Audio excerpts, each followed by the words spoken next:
Dear viewers and readers, welcome to the first podcast of Roll Off the Tangent, first episode of 2024 for Roll Off the Tangent podcast.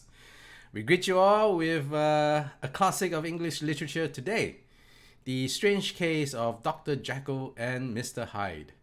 The Gothic novella was written in 1886 by Scottish author Robert Louis Stevenson.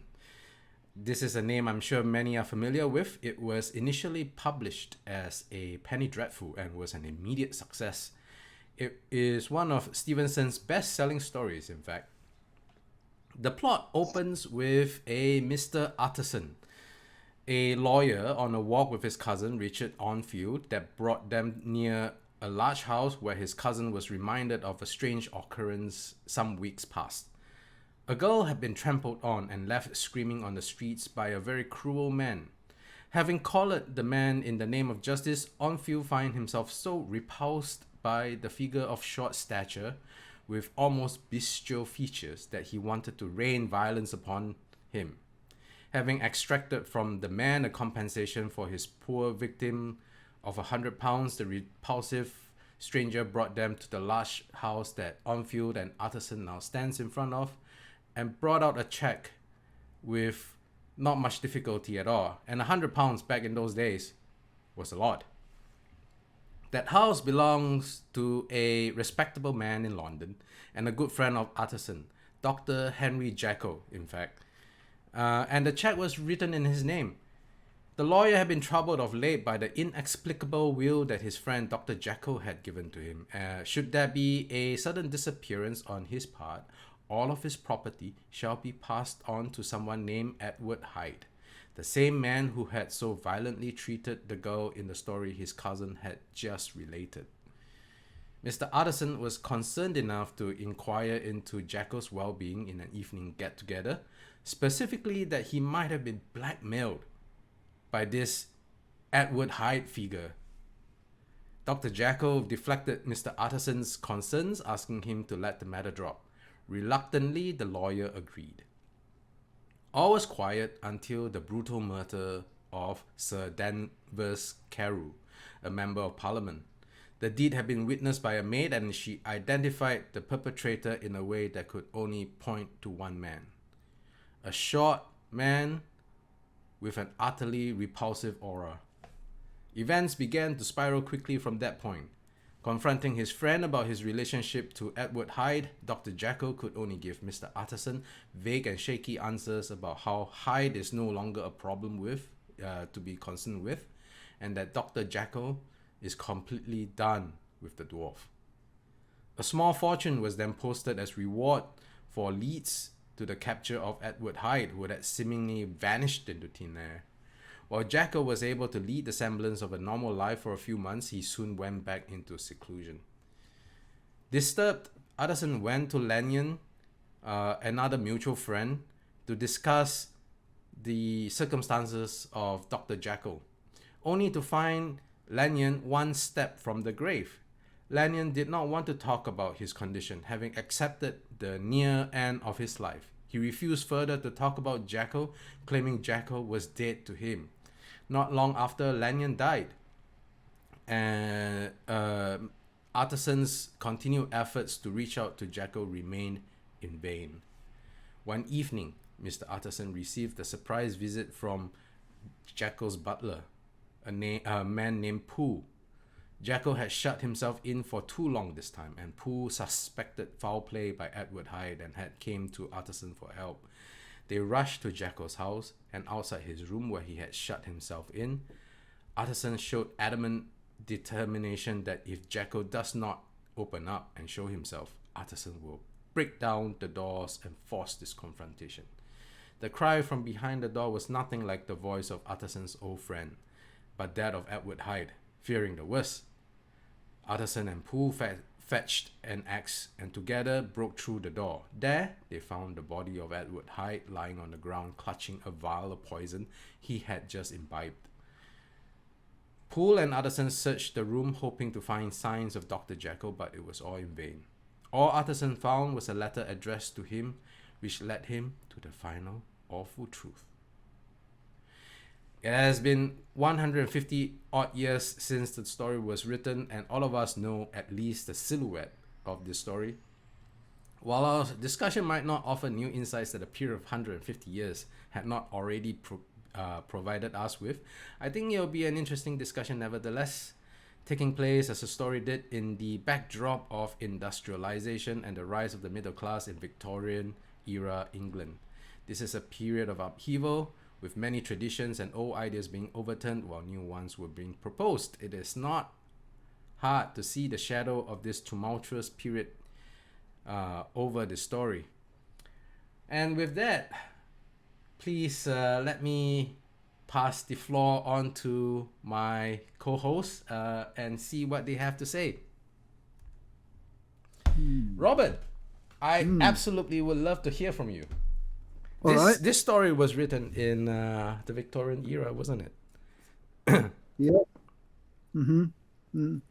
I've read it 3 times, once a long time ago, once just a few months ago, and again just a week or 2 ago for this podcast. And it's very strange how every time I read it, I not only see new things in it, that's you expect that when you reread things, but I realize that I hadn't actually got the main ideological point. And at first I thought, hey, this is stupid. Hyde is much smaller than Jekyll. How can a mere personality change actually alter the shape of one's body? And the answer is actually in the book, but I hadn't paid sufficient attention. It's on page 100. This thing is called a book, by the way. Never seen one of those before. It must be Yes, some it's all archaic, electronic ancient PDF. technology. That's all. It's all PDF to us these days. Well, anyway, it says enough then that I not only recognize my natural body, this is Jekyll stroke Hyde speaking, for the mere aura and effulgence of certain of the powers that made up my spirit, but managed to compound a drug by which those powers should be dethroned from their supremacy, and a second form and countenance substituted, none the less natural to me because they were the expression and bore the stamp of lower elements in my soul. Now that actually, if you take it literally, is a lot more than mere personality change. It's as though our normal physical selves are as changeable as mere ectoplasm, and you can actually alter your physical as well as your mental and spiritual nature by means of a potion. That's the bit which I find very hard to stomach, if you will excuse the expression. But still, once you accept that, it's a really radical book because it goes beyond science into mysticism, really. I mean, I suppose we knew that already insofar as it's an obvious spiritual change between Jekyll and Hyde, but the fact that the actual body mass can change as well is something that I suppose I must have glossed over when I first read it and not really taken in. But it's, I think, crucial to the book.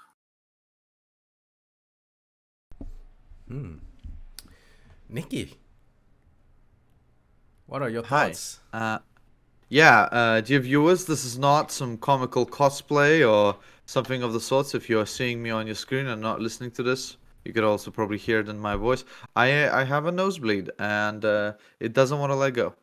So we'll see how that goes. And I apologize if I take a break to change the tissue, but there you go. I spent enough time on that whole thing already. So, Dr. Jekyll and Mr. Hyde, I'm going to start from afar here. So I watched Gladiator 2 days ago. And the reason I watched it was because I heard Ridley Scott is going to do a sequel to the movie. And I just wanted to see, does it hold up in my head the same way that I remember it as a child? And I have to say that although a lot of the things did not age well in the sense of, I'm like, no, there's no way that the Emperor of Rome would just let this guy go. Like, doesn't matter what the crowd is shouting, like, and so on and so forth, and so many other inconsistencies. I still, when when the movie was finished, I still was like, yeah, this is why it's a classic. Because the mood of it, the atmosphere, the way it's shot, the cinematography of just every single aspect of that movie, it adds to this beautiful whole. Um, and I have to say, I feel exactly the same way regarding this story, The Strange Case of Dr. Jekyll and Mr. Hyde. There are some points and parts that I'm like, really, wouldn't the police investigate just a little bit further? Wouldn't they just be like, you know what? I mean, yeah, you are a respectable gentleman and so on and so forth. And you say you're done with this guy, but why don't you come to the station with us for a bit? Let's grill this guy a bit more or something. Doesn't really matter. The it just felt like some aspects of it slipped away from reality. But then again, I was like, why am I trying to make this real? It's about a guy who turns into an evil version of himself that's a little dwarf. Well, not little, but a dwarf-sized version of himself that's evil, right? Like, dwarf in comparison to their height, right? Like, the person isn't actually suffering from dwarfism. Hyde isn't. But the point stands. It is a fantastical story at the end. It's a fairy tale of sorts. It's a cautionary tale of why you shouldn't let the beasts within you rule you. Because at some point it does feel great, to just be like, you know what? No, today I'm going to be the lion. I'm just not going to take it. I'm just going to tell people exactly what I think about them, if they do something really bad to me, or I'm just not going to be a gentleman in that sort of situation. I'm just going to say exactly what I feel and do exactly what I want. And to me, that's kind of what the story is all about. And the fact that, at least to me, the moral of the story is that, like, we all have these evil things within. And what separates the good people from the quote-unquote bad people, if you could even have such a black and white distinction, is that those of us who have intrusive thoughts or thoughts of violence or thoughts of anger, we only become better once we are able to restrain them and keep a check on our emotions in the most troubling and hard of times. So yeah, I mean, I said a lot about the story, but I didn't really mention any of the plot and so on and so forth. And that's kind of where I am sitting at here. Like, I can talk a lot about, let's say, The Little Mermaid or The Princess and the Frog as stories, but the plot itself doesn't actually excite me, as far as it's concerned. Now, its implications and the way they are written, that's much more interesting to me. The themes, the subjects, but the plot itself, just like in this tale, doesn't make me jump out of my seat and say, this was fantastically written and so on and so forth, and it's flawless when it comes to all of the loopholes and blah, blah, blah, blah, blah. But that's not what it's about. It's a fairy tale. At least that's the way it feels to me. Anthony? I wish we had the benefit of being alive at the publication of this story, just like I lament with many older tales that are well known like this, that what would it have been like to actually read this story new and fresh, 150 plus years ago. Going back and reading it, I think I'd read it once before ages ago, but we all know the plot of this story. It's been well used in movies over the last century, and we've seen everything from black and white films, to modern day films, and they always play up the grotesqueness of his features, where I think that's a great disservice to the story, because it was more like an off feeling. His aura was twisted by the transformation into Hyde, and that's why people felt like he should look deformed, but he really wasn't, at least in his facial features. Sure, he maybe shrank a little bit. I never got the sense that he was a dwarf in the original story, but just shrunken, smaller.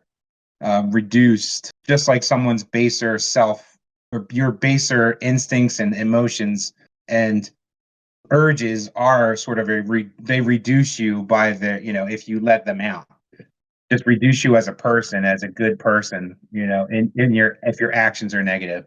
So, but over time, it's interesting thinking about the films that represented him more recently, like League of Extraordinary Gentlemen. They make him into a hulking brute, gigantic proportions. So it's sort of, I feel like modern cinema in its urge to make a monster more intimidating, they've taken something away from the essentialness of the story and the meaning of the story by making him a hulking brute. So now your dark side is massive and huge and it dominates you. It's sort of like the Incredible Hulk sort of thing, but the Incredible Hulk's good. Hyde is not. So I think we've done ourselves a disservice by just making him a pulpy monster, Hyde, in our more modern incarnations. But as for the story itself, yes, I mean maybe it's just a familiarity, Nikki, with the story and the plot that because we all know it so well.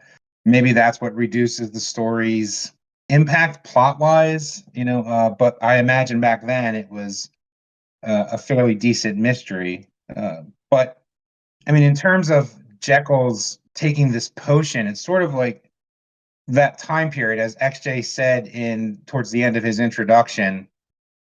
The time period was one of great change. It was sort of this meeting of the past and the future. So it was science and alchemy, sort of the ancient magic of alchemy sort of combined into this potion. And just like Mary Shelley did with Frankenstein, Frankenstein kind of glosses over in his retelling of his creation of his monster. Oh, I kind of discovered the roots of life. Yeah, that's it. And I can't really explain it to you because it's too complicated. It's the same thing here.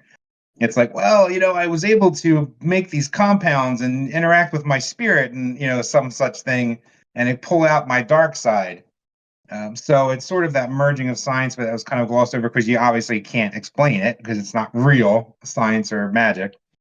But it represents this Victorian need to kind of this dichotomy of the self and wanting to have a very proper look in society, but in real life, there was, the Victorians were really big on covering up the deformities of your baser selves, as it were, in public life, but then and denying those other sides of oneself. So it stands to reason that I guess Stevenson wanted to show that you can't fully, and nor should you seek to fully separate yourself from those baser parts of yourself. It's impossible to do it, to separate yourself from those baser parts of yourself. So you have to come to terms with it and not try to excise it, because it's a study of contrast. You can't know the light without the dark, and vice versa. So yeah, it's a very Victorian story in that way, and it's trying to merge and reconcile the past and the future. I mean, I really, just reading it again was a pleasure.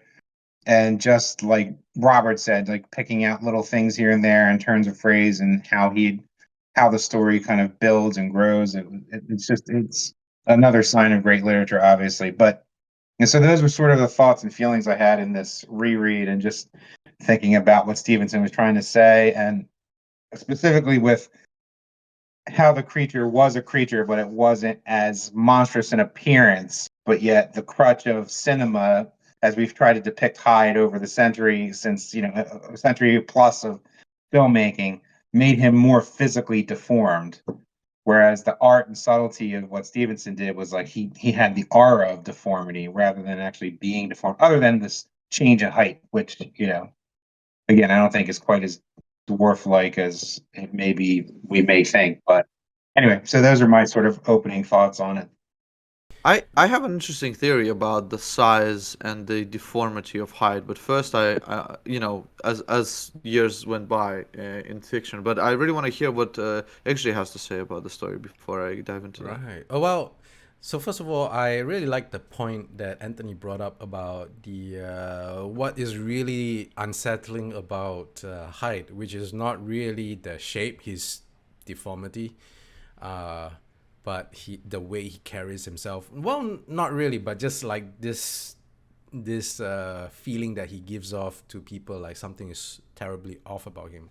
But also to answer one of Anthony's wishes to be transported back to those days to know what the reception was.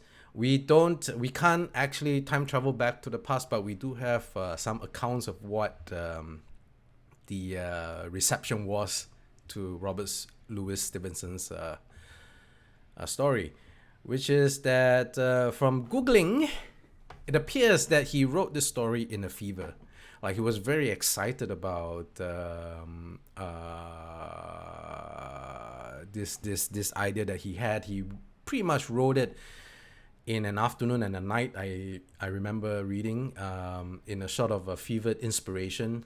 His beta readers, so to speak, his immediate friends and family, were all quite horrified and titillated, shall we say, by the story, meaning it was very well received.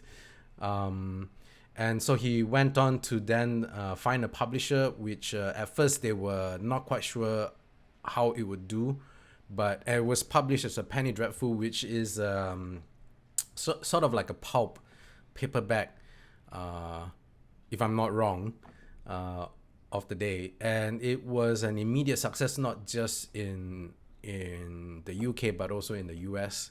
And it found, if I remember right, it found more success in the US than it did in England. And the success in the US further propelled its a success in back in the old UK, if I remember right. I also think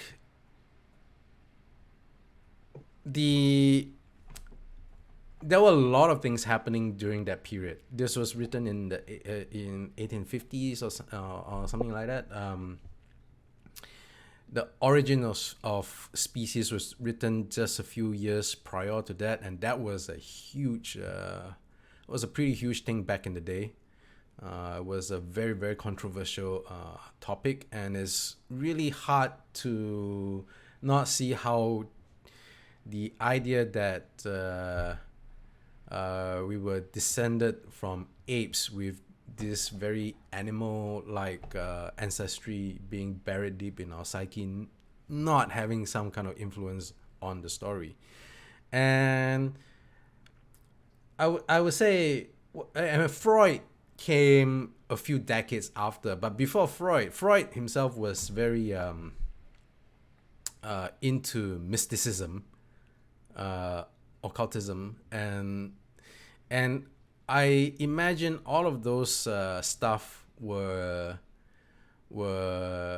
influences within that brought the story about, that birthed the story. And I think like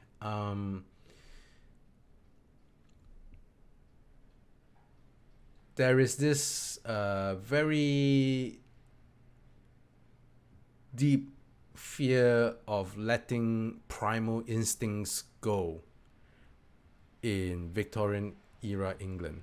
That is the sense I get from, like, almost all the stories I read from that era had a very uptight feeling to it, if you get what I mean. Like, being proper is a really showing yourself up proper is a very important thing to stories of those times. And there are a lot of things hinted at in the story that is not directly stated, but if you take a step back and think about it, like, for instance, what are the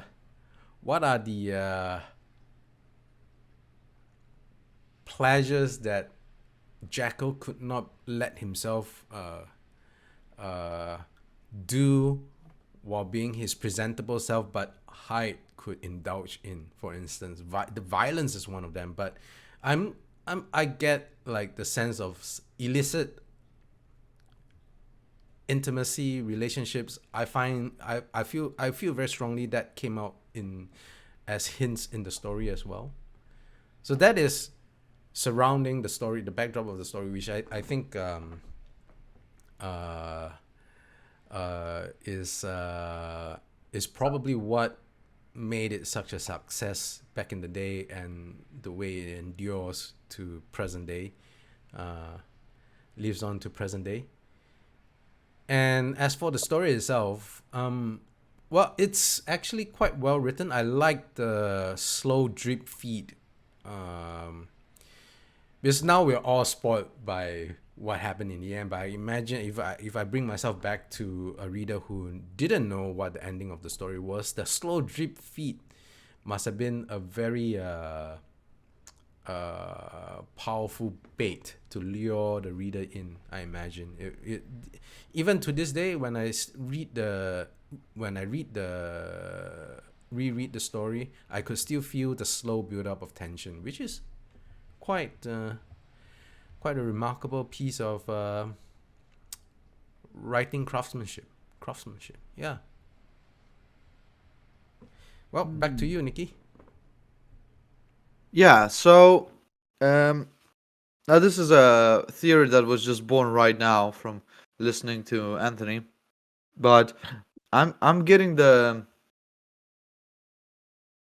let's put it like this: the display of humankind's worst traits were not as apparent in the days when this story was written, as they later became throughout our current history. In the modern day, the spread of information and the atrocities that we have done have become, well, numerous, to say the least. We know a lot more information as individuals than anybody ever did in history, and that is a fact that you just cannot argue with.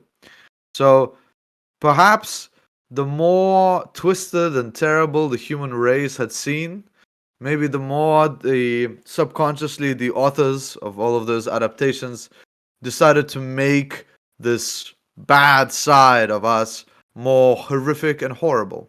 It could also be that it's way easier and cheaper to showcase to somebody, like, look at this big halting brute, and he looks so ugly, and ugliness equals being evil, right? Like, that's also probably a huge part of it. But I cannot help but think that there may be something there with just how much we have learned to look in the mirror in the past 100 years and see that we're not all so great.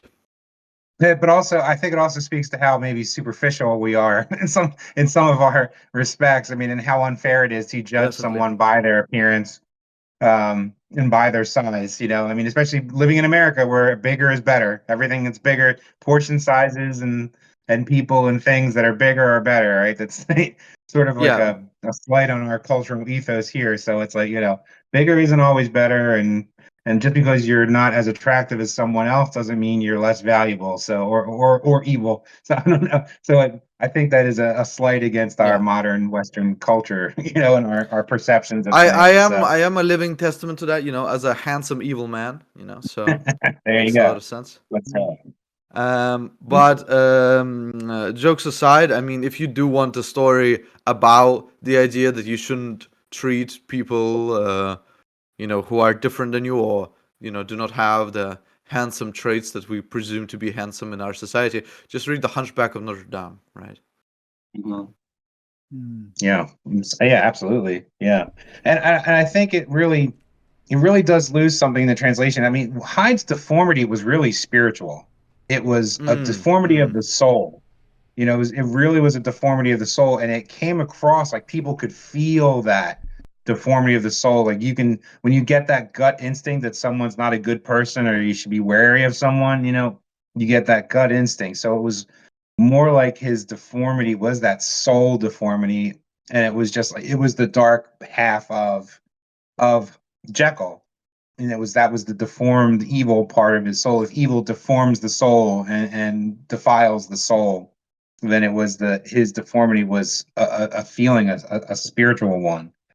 So yeah, so I even think that making him shrunken in the story maybe even was a detriment to the story itself, But I was yeah, thinking so of. Sorry, Robert. Please go ahead. Yeah, just to pick up on Anthony's point, somewhere it does say that actually Hyde's shrunkenness compared to Jekyll's was a sign that the evil in Jekyll was less than the good, because his good self was bigger than his bad self. So it's a different interpretation from the sort of overly melodramatic modern ones. Maybe what For that sure. means is that we have had a flip in thinking that the evil within ourselves is perhaps too big to contain. Interesting. Yeah. Maybe even No, a I was just throwing subconscious. it out. I was just throwing it out there. But when you were Well, yeah, describing how the evil of Hyde was really just about this creepy feeling that somebody is not quite right. I was just thinking that the perfect person to play this role is who was the guy that played Hannibal Lecter? Anthony Hopkins. That's the guy. Yeah. He has a smile. He had that. He has that way of smiling. You know, when he does bad guys, it's just like, oh my god. And I think Disturbing. I was looking up movie versions. There was a video on YouTube I saw of, like, the different scenes from the different movie versions, and I think the black and white, like, silent film version, maybe the first version of it, the actor really kind of, when he did the transformation, there was no prosthetics or whatever. He kind of distorted his face, so, like, his face he just used his just facial muscles and distorted his chin and jutted his chin out and, like, widened his eyes and just, it kind of reminded me almost like a silent film Jim Carrey almost, where he just kind of did this facial transformation. So I think but then as you got later on, the other subsequent versions in the 30s and 40s had all these appliances and drooping, like, underneath the eyes, and, like, more ape-like, more primate-like. So yeah, I think that was, like, the earlier version where it was just distortion of the features was maybe even something where it's just the expression on the face can be twisted, versus, actual, just like, oh my god, it's like werewolf transformation or something. Well, I mean, I think the bestial transformation. I mean, that is pretty much in the book, and I think it is clear. I think Stevenson probably was hinting at more ape-like feel to Hyde anyway. Mm. Yeah. Perhaps, but still maybe more subtle than anything else. One thing I do want to bring up before I forget is how one of the really cool things about this classic old stories is how they could build tension without action. Like almost the entire story was just talking heads. They're just like relating stories to each other. They're talking to each other. They're doing their walks around the park. It's very very mundane activities, but it still could instill some quite a bit of tension into that story, which is great. I think don't always have to rely on pew pews to get the adrenaline rise. Yeah. Yeah. But pew pews definitely help. Oh well, for sure, can't live without the pew pews. Yeah, I mean, how else would English gentlemen explore mystery other than taking strolls and discussing mysterious things on strolls, or taking, sitting in a parlor over tea discussing strange events? I mean, that's how English gentlemen do it in the olden days, right? Victorian gentlemen would solve mysteries in such a way. Yeah. Well, hang on. I mean, it's a fact that tension and action are mutually exclusive. You can't build up tension and at the same time be biffing right and left. It's impossible. I'd like to introduce you to Conan the Barbarian. Well, that's a case in point. That's a case in point. Those stories, although Conan has a name for being good at biffing, there's a lot of build up of atmosphere and sense of place in the Conan Very true. stories. Very true. But he is also very good at beefing. I'm just saying. But it wouldn't be interesting if it was just that, would it? Correct. Well, I mean, we are going to agree to disagree. You just like the beefing. Well, yeah, we'll have to agree to disagree because Two Kinds of Fool by Graham McNeil is literally just the beefing. And I love that. Which I remember Robert and I weren't that fond. Exactly. So, it's like a pescatarian arguing with a vegetarian whether or not this piece of fish is good, So, losing battle here. Interesting. Yeah. And this veneer of propriety of the Victorians too, just how that was also played with, and I think in the story as well. And I really think that Stevenson seems to portray that you can't have one without the other. It's an exercise in futility to try to isolate the baser nature of ourselves. It's, if you tried to pull it out and dispose of it, it comes to disastrous consequences. I don't think. So, well, one thing I do disagree with you on, Anthony, is this very Zen-like Buddhist approach to the balance of good and evil. I don't think so. I think it is just fear of the baser self that drove the story, pretty much. This is very, very something very frightening about some dark parts of ourselves that we can't control. And I think one of the key things about the story is very clearly substance abuse, addiction, because that's what the drug does for Jekyll. Like, it gives him momentary pleasure, quite a bit like opium does. And then he comes to rely more and more on it, and then the effects of the drug becomes diluted as the more he takes of it, because towards the end the drug just doesn't bring him back anymore. Interesting. Yeah, I mean, it's an interesting thought. I mean, I didn't really think of it that way. I guess I was thinking so much in like sort of the alchemical, magical, scientific, super science part of it, But so my question to you then is, XJ, do you think Jekyll just didn't have enough time, or he could have succeeded in excising the dark parts of himself? He just didn't have the right formula. Do you think he could have succeeded if he would have found the right formula? I think the right formula in the story probably doesn't exist. Okay. And whatever formula that Jekyll imbibed would have led to this. It is a lot like drug dependency. I think it plays on the idea that the more of something that you take, the more desensitized you become to it. Like, it's like sugar, like alcohol. The more you drink of it, the more often you partake of it, the next time you need more of it to feel the same hit.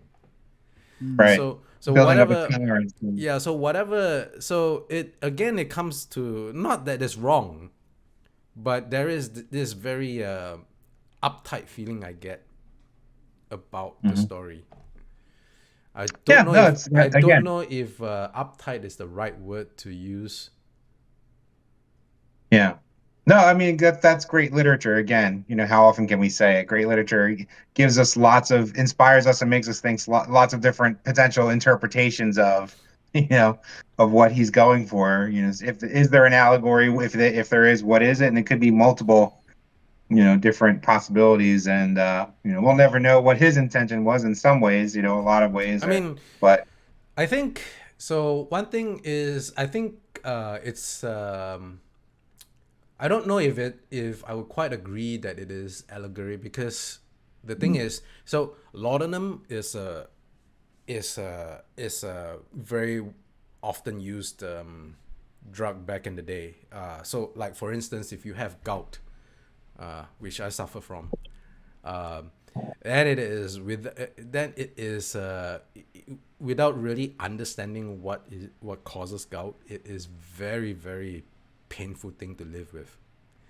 So, and laudanum is pretty much the only a painkiller back in the day, and laudanum is a derivative of opium. You will get addicted to it, and it will slowly wear your mind off. It would destroy you if you keep taking it, because it is quite it is a very strong form. It is almost a pure form of opium. Yeah. So Well, there's two themes then we've been discussing. We've been discussing just now with XJ the addiction theme, and there's with I think both Nikki and Andrew the uptightness theme, the sort of breaking taboos theme, and both of them have analogies with nowadays. Obviously, a drug theme nowadays, and also the uptightness, although it takes a different form now. It's more walking on eggshells in order to obey countless verbal taboos which the PC crowd are imposing on the rest of us. So you might get a wild evil desire to take a potion and allow you to use the English language, for example, which would obviously make a lot of people throw up their hands in horror. Another point I'd like to make about the I think it was Nikki made the point about action and tension and all that. A very, very different author who is good at having stories propelled simply by talk is Isaac Asimov. His stories mostly aren't really into action at all. They're into ideas, but the best of them do work very well. Some of them are very tedious and not worth talking about, but when he succeeds, it's very good. And really, it's just about that. It's just worked out through talking. Stories like The Dead Past, for example, and Living Space. Those are ones we could perhaps do on the podcast one day. Yep, you can do a really good story just by atmosphere and dialogue. And I like that kind of thing myself, because action to me is mostly, I won't say entirely, mostly very boring.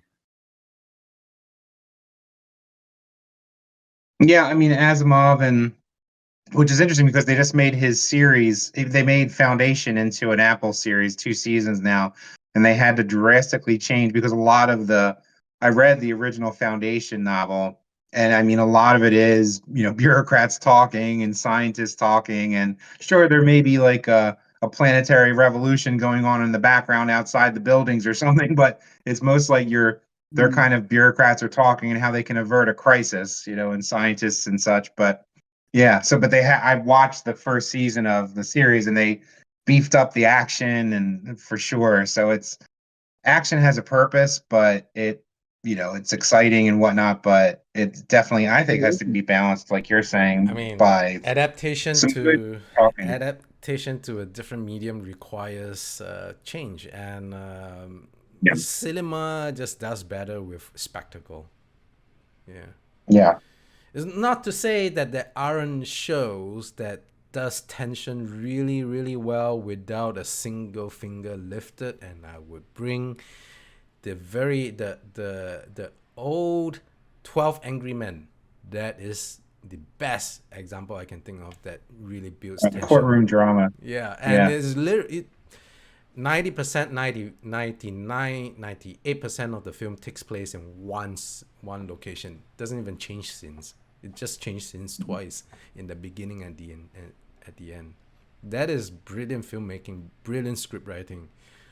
But cinema's greatest strength has always been spectacle. I think one of my favorite movies that is mostly in one location. I mean, they do cheat by going to other places and having scenes in other areas, but it's surprisingly the very first movie in the Saw series. All of the subsequent Saw movies are pretty schlock, I have to say, especially number 3 and number 6, from what I remember. There's like literally like in Saw 3, there are 6 episodes of the damn thing. there's 10. Whoa! But I've only watched like 6 Plus or all the 7. side movies. Plus all the side movies, like, Spiral or whatever. Like, there's Bro, so I've many only movies. I have never even watched one. It just doesn't Yeah, interest I You saw should the watch first the one. the The first first one. one was, yeah, I Okay. agree. First one was good. It's pretty good actually. So for those, I'm not gonna actually spoil the movie, but basically the story is that these two people, they wake up in a basement filled with bathroom tiles, and there's a dead body in the middle, and the two of them have been chained to other sides of the room, and there's a saw. And there's a one quick and pretty easy way to get out, which is using the saw and losing the leg. But the entire movie, every time that it shows these guys, they're trying to plan, they're trying to find out what to do with this situation. How could they get out without having to saw the ligament off, and the relationship between those two people, and the reason that they're there, and how they interact with one another, and how they lie to one another, but then also try to find camaraderie even afterwards, because they realize that they're in this situation and they have to get out somehow. It's really inspiring, and it's very interesting. It's a very interesting study of the human psyche, and the ending of that movie is brilliant. I love the ending Yes. of that movie. Yeah, I think so. The twist Yeah. at the end, or towards the end, yeah. But every other sure. Saw movie is just like well, horrible. I haven't watched Saw because I don't think I was around, or rather I wasn't paying attention to when the first Saw movie came out. So I think I only remember seeing from Saw 2 onwards, and then it just became like gore movies, and I was like, nah, I'm not really into gore Yeah, after movies. that, it's Yeah, Yeah, Yeah. gore the first movies is just the not my thing. first mean- one feels like a student project, you know? There sure. is a special place in my heart for movies like Friday the 13th, Nightmare on Elm Street, Slasher films. but gore movies, no. In general, no. It's interesting how it became that, from what you tell me of Saw 1. Yeah, Yeah, it's go on. Hollywood. Yeah, Hollywood. Hollywood happened. in one word, it's Hollywood, and if you want a bigger explanation, it's basically what kind of happened to Dr. Jekyll and Mr. Hyde. It's the expansion of tropes to the nth degree until it's basically unrecognizable from the original, right? Like, okay, the first one had some gore, the second one has to have double of that. And then when the third one comes around, it's like, all right, we're gonna perform a surgery on a dude, like in the middle of the film, and we're gonna show all of it in this grisly detail. And then, like, in the fourth one, oh well, we did all that stuff in all the previous movies, so we gotta top that in some other way. So let's skin a guy or whatever. Like, it doesn't matter how they escalate it. Even people monster. like me, I feel, who are gore enthusiasts. At a certain point, you just sit there and you're like, I mean, not to be the This- old horse, but I was quite sickened by Two Kinds of Fools. it is what's it called? I will say that on the page is way better than it is on screen, because on screen I just don't believe it at all. I can't like, to me it's just props. Real violence is very different. And so when something is written on the page, I feel like, which is probably wrong, because I've never been anywhere close to any horrific event happening where I would be able to see something like that. But my brain tricks me into believing, like, I can imagine this more real than the Hollywood shows me. and that's why it works way more. Like why it sickens me way more. Well, Like that's work. not surprising because gunshots don't sound as explosive as Hollywood makes them out to be. For instance, they're quite quiet, really. Pop, pop. Yeah, so the monster, whatever that form it takes, has to get bigger all the time to, at least that's what they think, That's so it's this. Well, There was some author, I don't know what author said, but it's like any process, usually there's a process. All right, this is a family show. I don't want to say the S word, but poopification. I forget what author said, but it's the poopification of any kind of thing that corporations or Hollywood or any kind of bureaucratic nightmare gets a hold of. Usually in connection with things like video games and such. It's or any kind of technology where it starts out, it has a great solid concept, and then just someone has to take it and make it or for instance, take something like Twitter, where someone has to buy it and then ruin it, right? And then so it's the impoopification of anything is always a danger. Making something that was functional worse, if it wasn't broken, then you had to quote unquote fix it. Well, it matters a lot that the people trying to improve on the thing know what made it a success in the first place, I suppose. Right. It's the opposite of the Midas touch, right? It's the poopy touch. Yeah. I can just imagine a really good way to illustrate would be just give somebody Sherlock Holmes or something and just tell them that like the thing that made those stories so well is because of his signature hat. So double the amount of hats in the next story. That's how you really make it good. Right. And pipes. He has more pipes. Right? That's what people remember about Sherlock Holmes, right? I can't be wrong. It's the hat. So have two of them. That's how you make it better. Smoke two pipes at once. with the two hats. He needs two foreheads now. So how do you guys feel about the Benedict Cumberbatch Sherlock Holmes? I am not a fan. I never really watched it. I watched a couple of episodes and then I became not a fan. The first episode tries to do a home story, and then the rest of the episode is like, look at me, I'm very snobby and very smart, but the TV show, I'm actually not going to show you any of the clues that Sherlock Holmes needed in order to look smart or interesting before he reveals them. So it's all like after the fact, and it's as if let's say I'm running a D&D session, and I just make all these puzzles, but I don't have any answers to the puzzles. So the players literally could do anything, and I'm like, that's right, that was the right answer. I mean, it was very clear to me. Well, I mean, what I felt about Benedict Cumberbatch Sherlock Holmes was that after the first episode, it became very clear that Benedict Cumberbatch was the most successful part of the film, so they went all in on that rather than Sherlock Holmes. Yeah, but actually the same. Yeah. No, I just wanted to ask Robert if you have any more thoughts about Jekyll and Hyde. Well, I found the bit that I wanted to quote from, and I think this is a typical example of what sort of thing that might change one's opinion of the book if one hadn't actually paid attention to it. It's from Jekyll's final statement. I must here speak by theory alone, saying not that which I know, but that which I suppose to be most probable.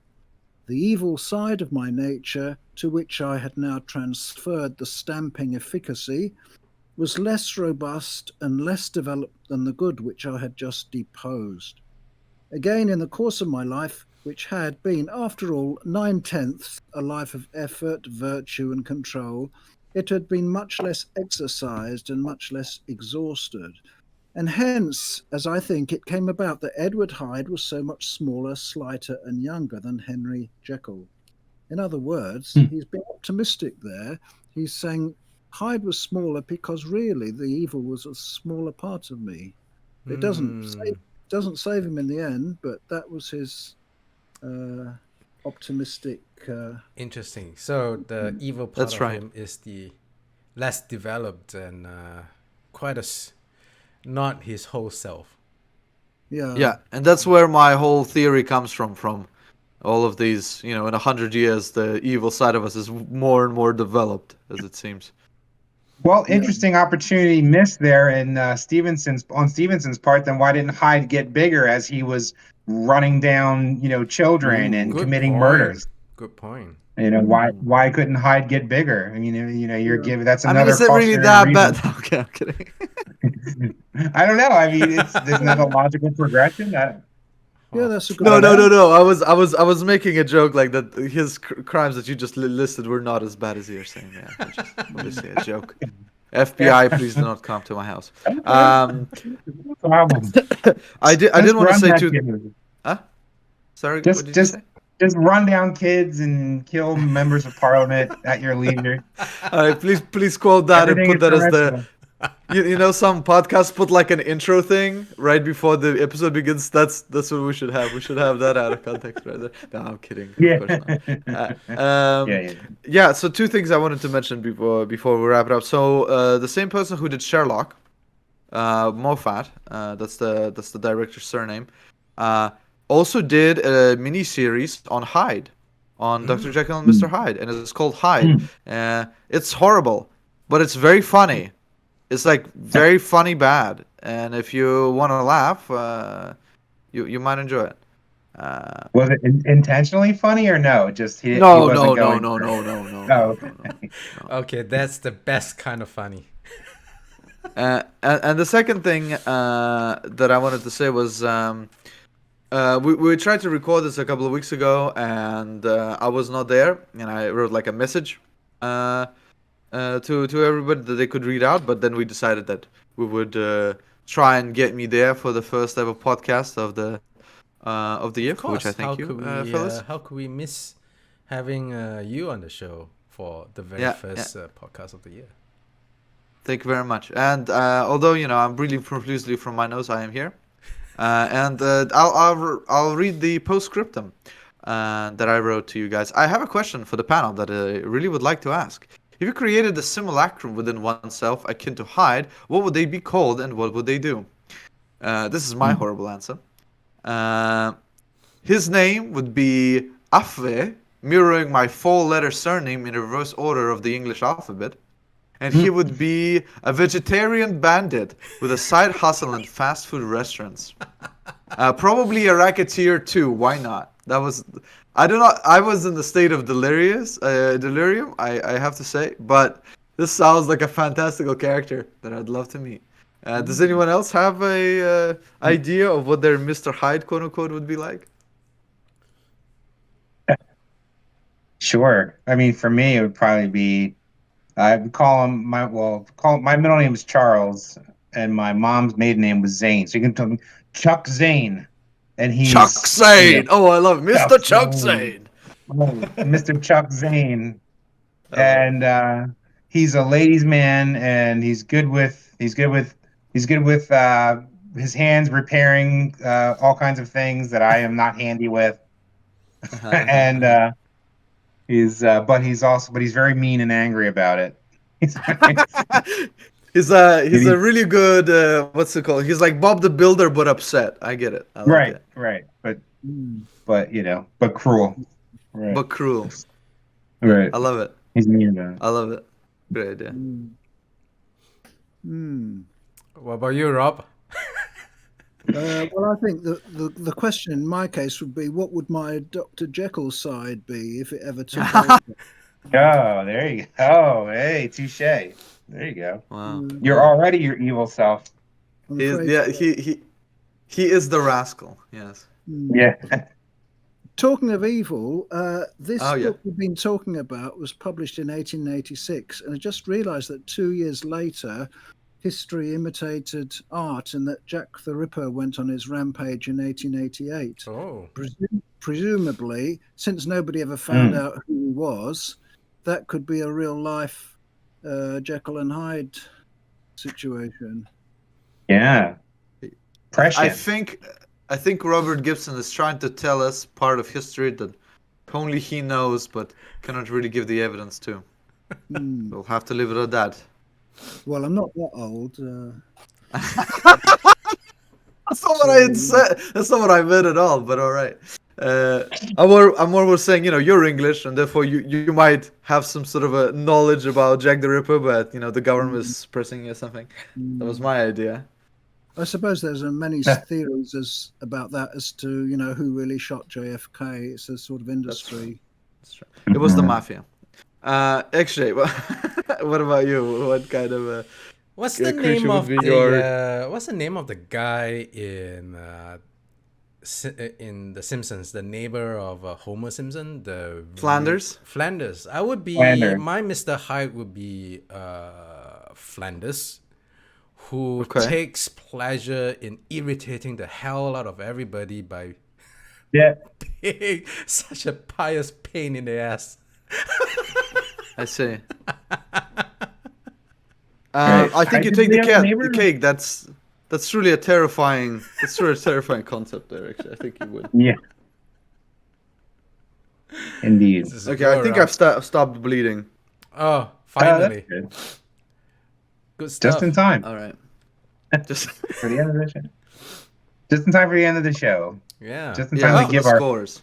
Yes. I'm assuming that are we winding to the ultimate? we the are. ultimate We are decision getting. point? We have passed the hour mark, so yes, we are towards the end, and so let's do our tradition, which is to give the story, a very opinionated score. Start off with you, Anthony. Who wants to go? Yeah. Oh, me. I'm volunteering you. I would give The Strange Case of Dr. Jekyll and Mr. Hyde. I would give it an 8.5. Marks deducted because Stevenson didn't have the foresight to think that Hyde should get bigger with his crimes being committed. There you go. Good stuff.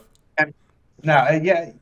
8.5. I think I can't, again, it's a seminal story in, Gothic horror literature, that's stood the test of time. And, so I can't separate it from that. It's a classic seminal story. It's, yes, but, don't want to give it perfect marks. Nothing is perfect, but it's up there for me. I enjoy it. And it kind of does, I feel like it does deserve its place in the pantheon of Victorian, era Gothic horror, right up there with Dracula and Mary Shelley's obviously Frankenstein, which preceded it by many years. But yeah, I think it deserves that 8.5 from me. So, Mickey.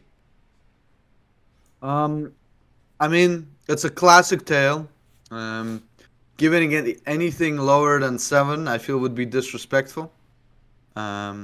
So I'm just gonna give it a 7.5 for the testament of it, the monolith that it is. One of the first Gothic horror stories ever written, at least the way we understand them. And obviously, there's so many amazing themes that go through it that are just very interesting to explore and talk about. And you can't do that unless you've read it. Or you could attempt doing that, but then that would be, what's the point? And I would give it a 10 out of 10 if it's read to you by Christopher Lee, which is the way I experienced it for the second time about 4 hours before this podcast, because I was just tidying up the place around here, and I put it on into my headphones, and I found on YouTube an audiobook by Christopher Lee reading this thing, and I gotta say, it's a completely different experience than just reading it yourself. He does a fantastic job. Absolutely. Robert, Mm. your score, Robert. Yeah, well, I would have given it a 10, but I was impressed by Anthony's point about the missed opportunity to get the size of Hyde bigger. So I'll just give it a 9.9 or possibly a 9.95. It's still very, very enjoyable reading someone who's mastered English prose so well and who writes something so original, and it's enjoyable to read the book which has spawned so many well, I don't know about imitators, but it's become part of one's mental furniture, and it's fascinating to check the original against the distorted ideas that have sprung from it. Just want to correct, I think it was Nikki said that it's one of the first Gothic horror novels in the modern sense, but Gothic horror, in whatever sense, was pretty old by that time. There's Melmoth the Wanderer in the early 19th century and The Monk by Matthew Lewis in the previous century, and they're all pretty well readable in modern terms. So although Melmoth the Wanderer is horribly long, but it's a psychological suspense story, which, you know, if you want to read about compulsory monasticism and imprisonment and mental torture and all that, there's nothing to equal it. Anyway, so part of a long tradition, and I think it's more has the feel of a science fiction book than a Gothic horror book. But anyway, All right, let me rephrase myself. It's the first, in my opinion, good Gothic story, a horror story. Ah, well, that's something different. Yeah, that's correct. Well, I think you'd like The Monk, actually, by Matthew Lewis, if you haven't read it. Anyway. All right, I'll read it just for you, Robert. What about you, actually? What's your score? for a book whose which title had actually entered the English dictionary as something meaningful, I think my score for it will be 9.5, and part of it is I'm actually pleasantly taken aback by the fact that I actually enjoyed reading the short story, because sometimes these old stories for a modern reader can get, well, for me anyway, can get a little bit tedious. I was I did not enjoy myself when I was reading Frankenstein, for instance. It was moving at a pace that was quite a bit slower than I. What was this, XJ? So I didn't catch what you said. I was not at all. I did not enjoy myself at all when I was rereading Frankenstein. And I find reading Dr. Jekyll and Hyde to be quite pleasant, which was to my surprise. Because there are some of the older stories, for a reader like myself, can get a little bit slow. So this score of 9.5, I'm giving it. Part of it goes to the fact that I just did not find myself bored at all with Jekyll and Hyde. And I actually would urge our audience, if you have the time, actually, maybe half a day, to actually read the original story, because it is very different from the iterations that have come after. Yeah. All right. Any last words, gentlemen? No. Read the story. Read the story. And super happy belated New Year to all of our listeners. Yes. All right. Well, with that, we bid everyone goodbye, and thank you so much for your attention. Like and subscribe and all of that usual stuff. And until the next time, see you later.